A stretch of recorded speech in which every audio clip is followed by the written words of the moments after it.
Merci à vous, hein. Merci beaucoup. Merci. Bonne journée. Merci, bonne journée, merci. Est-ce qu'il n'y a pas d'autres questions Alors, c'est vrai que nous, on voit que la modélisation des processus, on a beaucoup de clients, et notamment ceux qui sont présents aujourd'hui, qui démarrent par la modélisation des processus pour s'attaquer à Dora. Et c'est vrai que c'est une bonne pratique qui est souvent recommandée par les sociétés de conseil. Mais on a aussi des clients qui n'ont pas ce niveau de maturité et qui partent plutôt sur une liste en fait, de processus où ils relient directement les applications. Donc, l'outil permet de travailler à différentes mailles en fonction du degré de maturité. Voilà, et bien entendu, alors c'est ce que je remontre ici, on peut revenir à la vue qui est plutôt la vue arborescente de nos processus, et sans rentrer dans le diagramming, on peut tout à fait ici venir reconnecter nos risques directement au processus. Ici, j'ai un profil de risque, donc j'accède pas à la possibilité de les relier au niveau des applications, mais il y a bien entendu, si je switch ici sur la vue applicative, donc depuis le profil d'architecte d'entreprise, la possibilité ici de venir récupérer, donc qu'est-ce que je pourrais prendre ma plateforme algorithmique ici, et de venir visualiser et faire le lien directement vers les processus spécifiques qui font partie donc du périmètre fonctionnel de l'application. Donc là, je vais vraiment pouvoir venir rattacher la plateforme algorithmique au processus qu'elle vient justement mettre en œuvre. Et donc on pourrait par exemple ici venir refaire le lien très facilement vers le portfolio management qu'on visualisait tout à l'heure sur la vue la vue du gestionnaire de risque. Et du coup, ce portfolio management se trouvera dans la vue processus. Exactement. En fait, on a vraiment un tout ça qui est miroir sur une base de données identique et l'effet miroir entre les différents profils.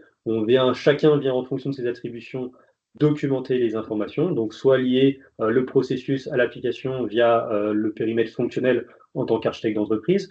Le responsable du processus, celui qui est en charge peut-être de modéliser, de documenter les activités, il a aussi la possibilité de venir interroger le référentiel d'application pour justement faire ce lien, parce qu'en tant qu'utilisateur, en tant que responsable du processus, il a la visibilité sur l'outillage et il est capable justement de venir déclarer ces liens.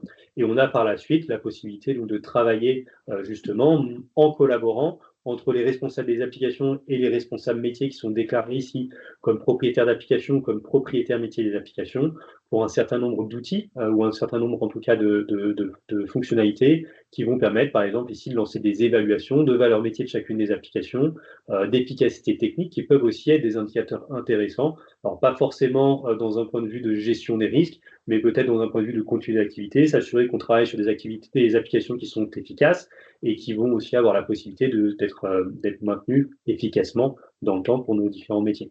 Donc ça, c'est vraiment comment est-ce qu'on va profiter des différentes activités des acteurs autour d'OPEX, les architectes d'entreprise, les propriétaires de processus, tous les modélisateurs de processus, les responsables de risque, pour justement créer ce maillage, cette illustration, cette compréhension de l'entreprise qui nous permettra par la suite de nous lancer dans les analyses d'impact, les différentes visualisations aussi qui seront liées à la sécurisation de nos activités critiques et par la suite à un certain nombre de besoins en reporting qui font partie des exigences liées à Dora.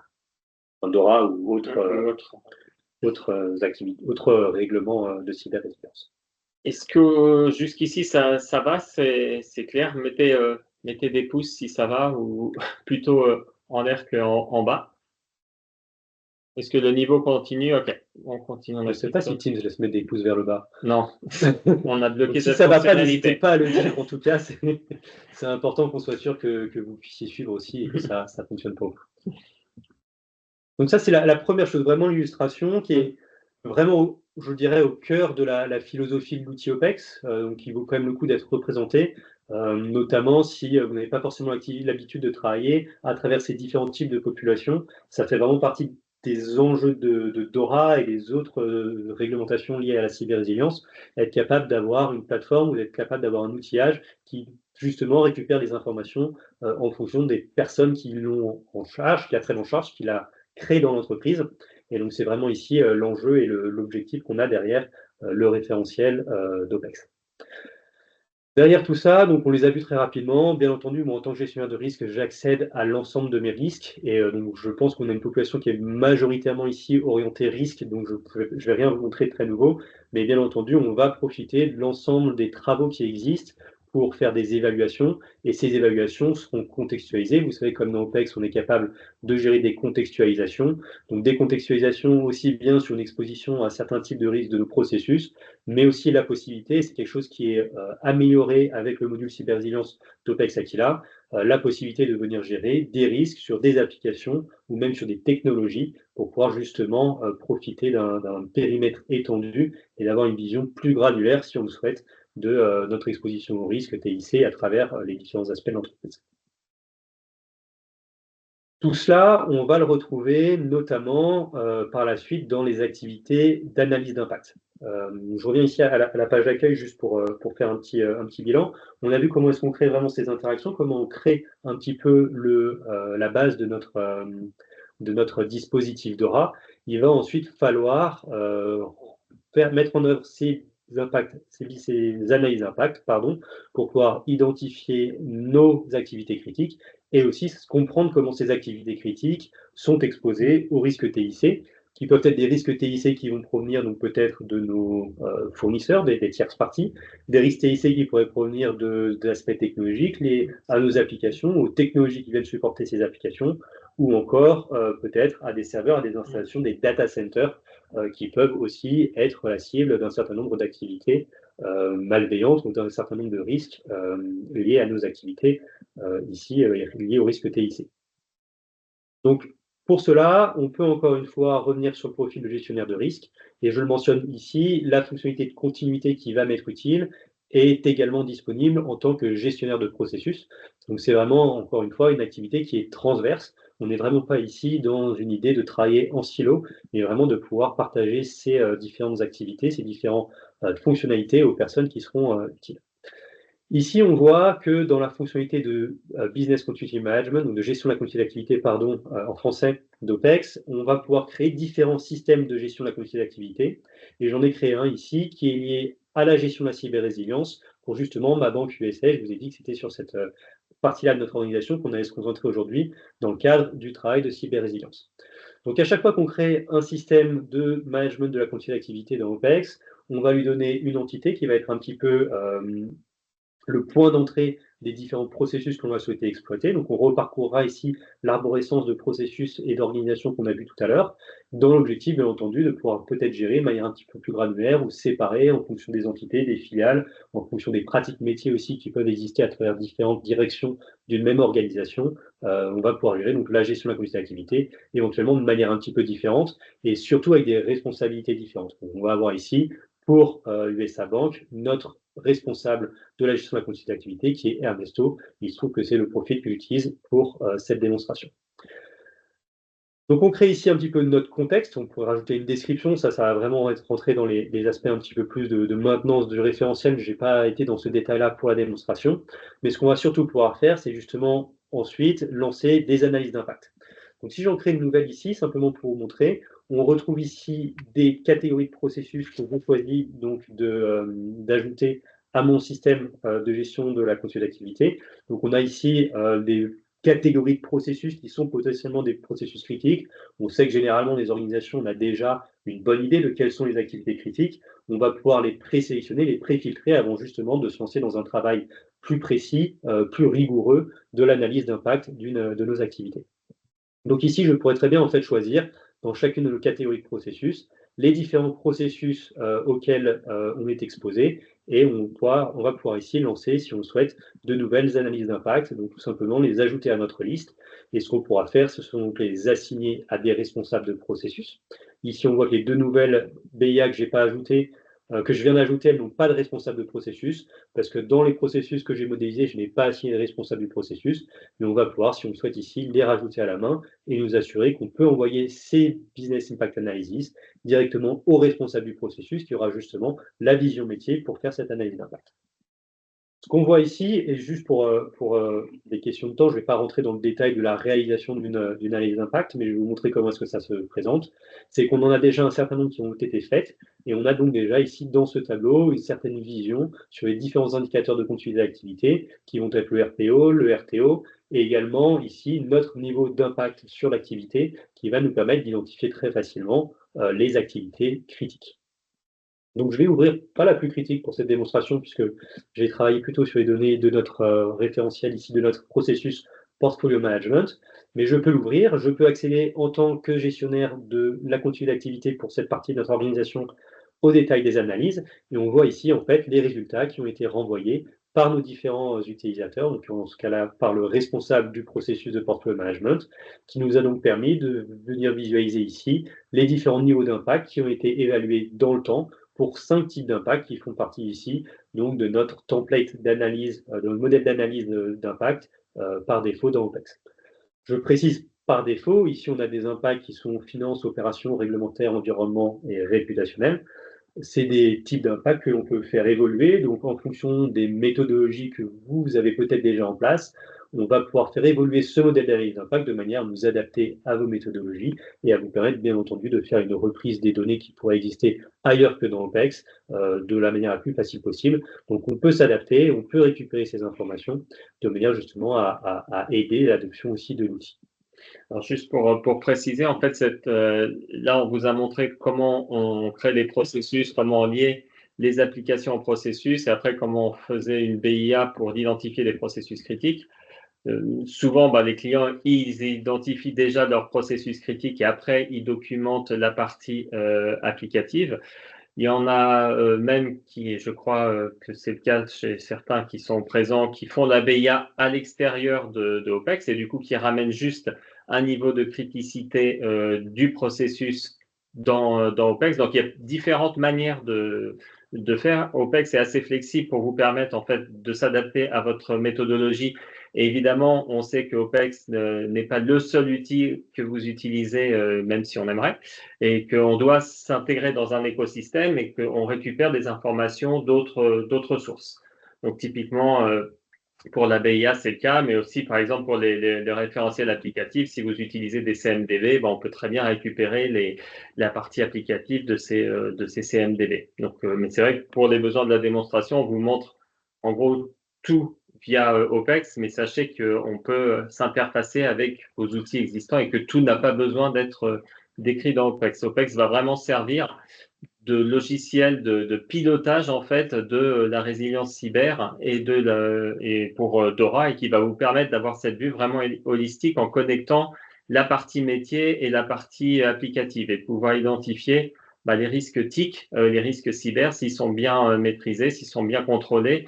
Est-ce que les plans de continuité pour la résilience, est-ce qu'ils sont effectifs, est-ce qu'ils ont été testés, et puis les incidents, est-ce qu'ils sont bien remontés, à quel niveau, quels sont les impacts sur l'activité, etc. Mais vous pouvez très bien brancher OPEX dans un écosystème existant. D'ailleurs, tu vas montrer, je crois, une arborescence un peu de comment comment justement on va profiter de toutes ces informations. Ouais. C'est vrai qu'on est obligé de partir d'un point dans un petit peu la démarche, mais il n'y a pas une seule manière de rentrer et de structurer la démarche Dora.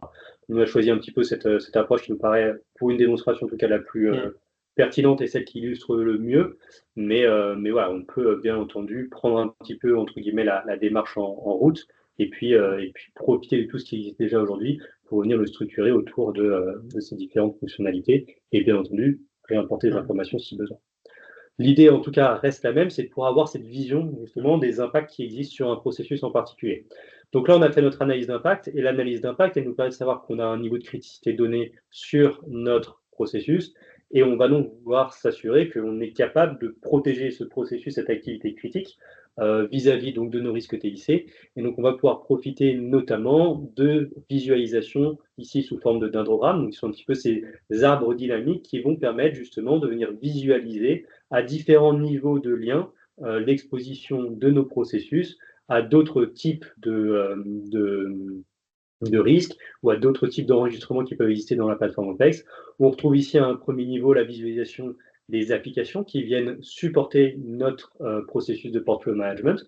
Donc, on a ici 3 applications qui sont exploitées dans le cadre de ce processus. Et donc, bien entendu, ce sont des applications qui vont avoir un impact qui, si elles devaient être indisponibles, si elles devaient être victimes d'une cyberattaque, par exemple, auraient un impact direct sur notre capacité à mettre en œuvre ce processus qui a été identifié comme une activité critique.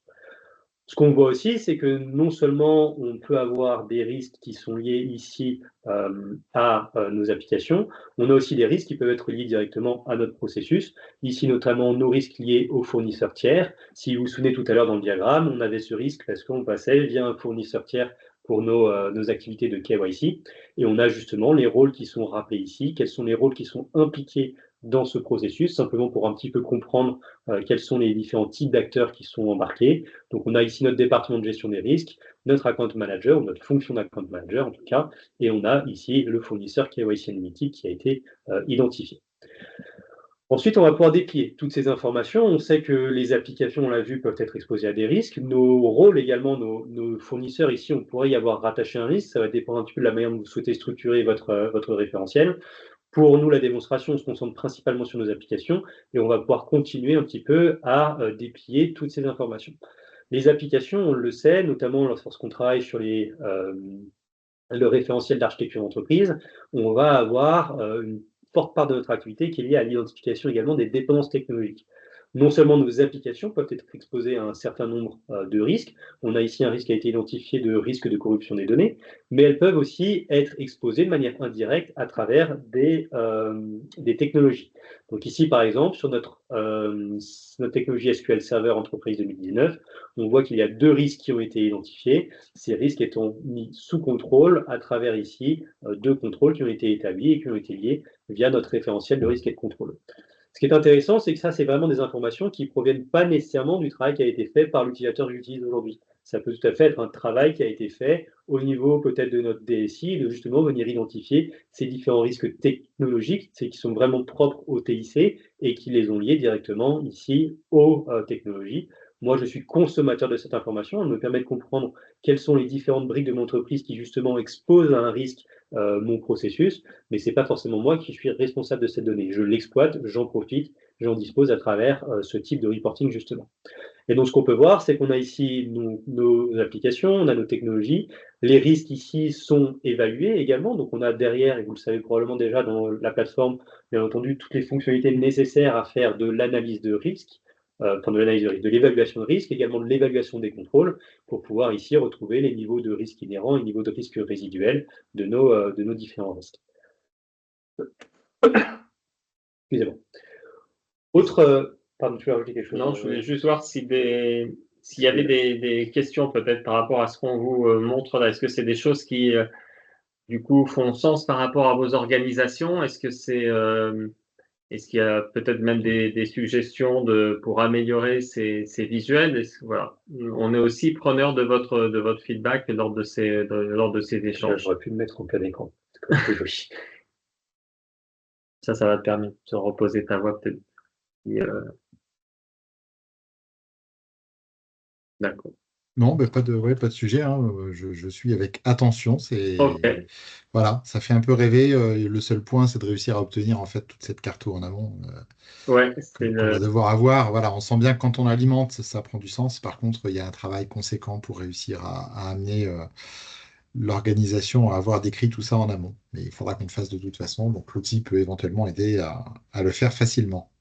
D'accord. Alors, on présente aussi ici des démonstrations qui sont volontairement riches pour montrer un peu toutes les possibilités, mais on n'est pas non plus obligé d'aller à ce niveau de détail, bien entendu, immédiatement. Bien sûr. On peut aussi construire au fur et à mesure ce référentiel en se concentrant sur les activités les plus importantes et puis ensuite décliner en fonction justement des enjeux qui sont identifiés au fur et à mesure. C'est vrai que la maille technologique, souvent, on trouve certains clients nous disent que c'est trop bas et que soit s'arrête à la maille applicative, voire même à la maille processus, avec un risque un peu agrégé. Donc, c'est vrai que ça dépend du niveau de maturité des clients. Mais ce qu'on vous montre, c'est ce que la plateforme peut supporter aussi dans on va dire, une maturité assez élevée de la gestion du risque. Oui, Sandrine, je crois que tu as levé la main. J'avais 2 questions. J'avais une question sur les BIA. Nous, aujourd'hui, ils ne sont pas dans Mega, on les a fait dans Excel. Et par rapport à ce que vous venez de montrer, il y a une information qu'on a dans Excel qui est importante pour nous, que je ne revois pas, je ne sais pas si vous l'avez prévu, c'est les périodicités. Nous, on a des activités qui vont être critiques, mais uniquement la première semaine du mois ou uniquement le 14 avril. On va avoir ces données-là qui sont importantes à avoir. qu'on a du mal à faire remonter justement dans tous nos fichiers Excel, d'en avoir une synthèse. Et je voulais voir si ça, vous l'avez identifié dans l'outil. Alors, c'est pas forcément quelque chose qui est prévu spécifiquement à mon sens. Mon premier réflexe, en tout cas, ce serait de dire que cette périodicité, elle est à décrire au niveau du processus. Et au niveau du processus, alors je dois dire que ça fait un moment que je ne suis pas rentré dans les détails de l'ensemble des champs qui existent sur le processus. Il est possible qu'on ait déjà cette possibilité de renseigner la périodicité. Si ce n'était pas le cas, c'est bien entendu quelque chose qu'on peut rajouter. Les fiches de nos processus, les fiches de l'ensemble de nos outils sont personnalisables avec la possibilité de rajouter un attribut tout simplement qui pourrait être la périodicité. Et à ce niveau-là, donc de le renseigner. Ensuite, il faut voir comment est-ce que cette information doit être remontée à travers différents reporting. Bien entendu, ça dépend un petit peu de à quoi sert cette information pour vous. Et cette information sert en cas de crise, en disant aujourd'hui on est le 4 octobre, si on a une crise, ça me permet d'avoir un coup d'œil pour savoir quelles sont les activités les plus à risque à aujourd'hui, parce qu'une activité, elles sont souvent cycliques. On a des activités gestion des sinistres, c'est tous les jours, mais on a des activités, je prends par exemple payer les taxes, c'est une fois par mois et c'est tout le temps la même date. Donc de pouvoir centraliser, de se dire 4 octobre, ben, on est tranquille pour gérer les taxes, c'est pas la période, ou au contraire c'est le jour J et il faut qu'on s'inquiète. D'accord, ok. Ouais, c'est intéressant. Alors, j'ai pas de mécanisme en tête là, dans la plateforme qui permettrait de le faire de manière standard. Après, c'est quelque chose sur lequel on peut travailler, qu'on peut tout à fait imaginer. Documenter la périodicité, ce sera pas le plus compliqué. On peut rajouter un attribut. J'en profite pour le mentionner puisque j'ai la toute dernière version, la toute dernière mise à jour. On a ajouté justement sur la toute dernière version d'OPEX, ici les dernières mises à jour, la possibilité de créer nos attributs un petit peu plus facilement pour les utilisateurs. Donc, on peut vraiment rajouter cette périodicité de manière simple. Néanmoins, il y a un petit travail à faire sur le reporting pour mettre en lumière cette périodicité. Ce qu'on pourrait imaginer qui est faisable, alors c'est pas en standard, mais qui est faisable sur la base des outils qui existent dans la plateforme, ce serait par exemple de venir mettre en lumière dans une analyse d'impact d'accident peut-être les activités qui sont sur leur période de criticité. On pourrait l'imaginer peut-être avec un code couleur spécifique associé au processus en question. Mais pour répondre à la question, en standard, on n'a pas prévu cette notion de périodicité. Mais c'est un bon point. C'est une bonne remarque que je vais faire remonter à notre PO au retour de vacances. Responsable produit. Il y avait une deuxième, je crois, question. Par rapport au schéma qui est affiché là, Dora nous demande, et c'est ce qui est compliqué aussi, c'est de faire le lien entre les applications. Donc là, je vois dans le schéma application, il y en a 3 et elles sont mises toutes au même niveau. Mais est-ce que vous avez prévu aussi de dire que la première application donne des informations à la deuxième et que ça alimente encore une troisième? Oui. Ça, on peut voir. Oui, en fait, c'est pas montré sur ce rapport-là parce que la forme du rapport ne permettrait pas nécessairement de le faire et c'est plutôt quelque chose qui va pour le coup être géré au niveau donc, de nos référentiels d'architecture d'entreprise. Donc, si je reprends très rapidement la casquette du responsable d'architecture d'entreprise, en fait, le référentiel et les activités d'architecture d'entreprise ont vraiment pour objectif de venir documenter ces échanges-là. Donc, par exemple, très simplement, ici sur une des applications que je viens d'ouvrir, on va avoir la possibilité de gérer sous forme de diagramme ou via l'inventaire justement les différents flux qui peuvent exister entre ici l'application que j'ai ouverte airportmega.com, les autres applications qui sont ici identifiées comme des applications partenaires. Donc, on identifie à travers ce référentiel d'architecture d'entreprise les applications avec lesquelles on communique. Et vous voyez ici, on a même la possibilité de venir rattacher le type de données ou la donnée qui va être partagée. Donc ça, c'est vraiment une spécificité plutôt liée à l'architecte d'entreprise que nous, on n'a pas fait remonter par question de simplicité dans la vue qu'on avait tout à l'heure de gestionnaire de risque. Ce serait compliqué à représenter graphiquement, en fait. Voilà. Mais cette activité, cette information, pardon, elle est disponible et on pourrait la rendre visible si on le souhaite directement à notre responsable de risque. L'idée à ce moment-là, elle serait plutôt pas forcément de montrer le diagramme parce que le diagramme va être un petit peu plus complexe à digérer pour quelqu'un qui n'a pas forcément ce niveau de technicité d'un architecte d'entreprise. Mais par exemple, ce qu'on propose et ce qu'on voit qui est souvent assez apprécié de la part de nos clients, c'est des vues 360. Alors, je suis sur une version de démo qui a été bien travaillée, donc elle est un peu lente. Mais en fait, le même type de diagramme, sauf qu'ici, on ne va pas prendre le focus sur le processus, mais sur l'application. Et donc ici, sur l'application, on a les usages business, donc on voit à quel processus c'est rattaché, mais on a aussi la possibilité de visualiser ici les flux applicatifs, quels sont les flux reçus, et de quelles applications ils proviennent, ou encore une fois les flux émis, et de quelles applications ils proviennent. Donc ça, c'est des informations qui sont vraiment liées à l'activité de l'architecte d'entreprise. On choisit ici de les représenter sous forme d'arbre. On a d'autres types de rapports qui permettraient de les représenter sous forme d'arborescence, enfin, vraiment bidirectionnelle, ou encore sous forme de reporting, en liant tout simplement depuis notre application, les applications partenaires, jusqu'à la donnée qui est traitée, et même si on le souhaite, pouvoir aussi gérer des informations sur la donnée traitée en termes d'importance de la donnée, données critiques, données personnelles, On n'a etc. pas mentionné, mais il y a Donc on aussi. peut vraiment aller très très loin sur ces aspects donnés qui sont un peu plus techniques que ce qu'on présentait jusqu'à maintenant. C'est vrai que sur la vue technique, elle est, comme son nom l'indique, très orientée IT. Et pour moi, un de nos enjeux, c'est vrai qu'après de la remonter à un niveau, on va dire métier risque, sans trop porter cette complexité, on a fait le choix d'afficher plutôt la liste à plat des applications. Mais tu as raison. Après, si on veut aller dans un plus de granularité sur le profil entre guillemets IT ou nous on dit architecte, mais c'est vraiment IT, DSI, cyber. Ils peuvent avoir cette vision des interconnexions et des interdépendances entre applications. Merci.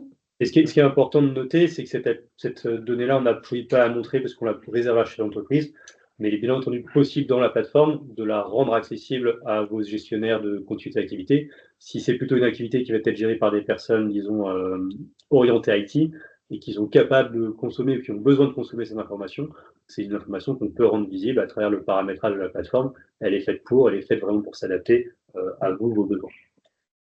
Je suis juste conscient du temps. Alors, c'est vrai qu'on vous a montré pas mal de choses et il me reste presque 5 minutes.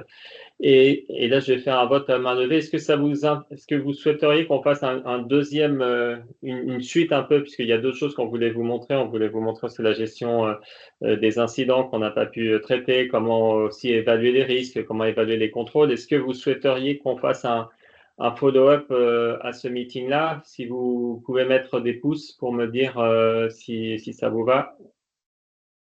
J'ai 0 pouce, donc j'ai très peur. Hein. Ah, j'ai 1 pouce, 2 pouces. 3. Ok, 4. Ok, donc bon, c'est bon. Donc on fera un petit, on fera un follow-up parce que c'est vrai que ça prend pas mal de temps. Je voulais moi vous poser une question parce qu'on voilà. En plus, Teams me dit qu'il me reste 5 minutes. Je voulais vous poser une question parce qu'on se pose à juste titre la question de l'interconnexion avec des outils de sécurité. Et donc là, je vais m'adresser vraiment aux gens qui sont plus IT. Alors peut-être Christophe pourra nous éclairer avec sa casquette de RSSI, mais est-ce qu'on aurait besoin, est-ce que vous auriez besoin dans le cadre de la gestion de DORA d'avoir une connexion native avec des outils qui font de la gestion des vulnérabilités, ce qu'on appelle aussi les CTEM, là, les Continuous Threat Exposure, je ne sais pas le terme en français, ou est-ce que nous, on est parti du principe que les responsables IT, responsables d'application, utilisent bien évidemment ces outils très cyber et positionneront un niveau de risque dans la plateforme sans nécessairement avoir une connexion, je dirais, directe. C'est le parti pris qu'on a Je suis pris. plutôt en phase avec votre parti pris. C'est-à-dire que c'est quand même deux métiers différents, deux sujets un peu qui sont évidemment connexes, mais pas directement opérés ni par les mêmes personnes, ni presque dans la même façon. Voilà. Par exemple, je ne sais pas ce que vous avez mis exactement dans la gestion des incidents de TIC, hein, mais moi, les incidents, par exemple, j'ai à peu près 300 incidents tous les mois de TIC. Dans ces 300 incidents-là, ceux qui vont être vraiment concernés par DORA, donc ce qu'on va appeler les incidents majeurs, j'espère que j'en aurai peut-être un tous les 6 mois au maximum, quoi. Je le souhaite. Donc, je ne vais pas m'amuser à rentrer tous mes incidents dans Mega OPEX si on part avec vous et qu'on se mettait à travailler sur ce sujet-là. Non, ce serait voilà. Donc, certainement que ce sujet-là, moi, par exemple, je vais plutôt le traiter dans un Excel pour l'instant. Et effectivement, quand il y aura, ce sera traité dans Jira pour mes incidents. Ouais. Les incidents majeurs ou sur lesquels il faudra qu'on fasse plus de qualifications, on va très certainement les traiter dans un Excel parce que trop ponctuel pour aller y mettre, entre guillemets, une usine à gaz pour faire un one-shot une fois par an ou 2 fois par an. Par contre, effectivement, les conclusions de cette analyse et tous ces éléments-là seraient certainement réinjectés dans l'outil potentiellement méga pour aller alimenter les menaces, pour aller alimenter les niveaux de risque, les mesures de maîtrise, etc. Donc tous les éléments. Mais pour moi, je ne vois pas aujourd'hui d'interaction directe. C'est vraiment l'humain qui, en sa casquette de gestionnaire de risque, viendra se dire, OK, là j'ai eu ça, je viendrai implémenter ça. On est sur des populations et sur des rythmes qui sont pour moi assez différents. Ok. D'accord, ça répond. Merci beaucoup, Christophe. Après, c'est ma vision. Enfin, vraiment, je ne veux pas parler au nom des autres, parce que... Je ne sais pas si les autres ont un avis, ou alors peut-être qu'ils ne sont pas dans les mêmes départements, mais voilà, ça sera intéressant. Jamais vous... Pour TLM, on est dans la même organisation. En fait, on a la DSI qui suit les incidents du quotidien dans Jira. Et on a défini avec eux des seuils pour qu'ils nous les déclarent dans Jericho, enfin dans Mega. Dans Mega, d'accord. Et par rapport à ces seuils, on va faire les évaluations pour voir si ça doit remonter à la CPA ou pas. Donc du coup, là, oui, c'est vrai que le fait d'avoir cette connexion native n'apporterait pas grand-chose à OPEX. Donc, ok. Donc ça, c'est intéressant comme point de vue. Ok, très bien. Je dois vous laisser. Moi, je suis désolé. Je suis en copie Dora, justement, donc que j'anime. Je ne peux pas me permettre d'être en retard. Donc, merci à tous. Bon copie. Et puis merci Christophe. Et puis à la prochaine. Ouais. Merci à beaucoup. La prochaine. Et je vous propose qu'on s'arrête là, à moins qu'il y ait des questions ou Sophie, non, peut-être, ou c'était un au revoir? Non, oui, c'était plus voilà, parce qu'effectivement j'ai d'autres meetings après, mais c'était très intéressant en tout cas. Merci beaucoup. Je vous en prie. Et du coup, on vous envoie une nouvelle invitation pour d'ici, on va dire une à 2 semaines pour le prochain meeting. En tout cas, merci beaucoup pour votre participation active. Si vous souhaitez nous joindre, nous on est disponible, donc n'hésitez pas entre les deux meetings, si vous avez des questions, si vous voulez même avoir une session peut-être un peu plus focus, on est tout à fait disponible. Et entre-temps, je vous laisse retourner à vos occupations et je vous souhaite un excellent week-end. À très bientôt. Au revoir. Merci, au revoir. Merci, bonne journée. Bon week-end à tous. Bon week-end.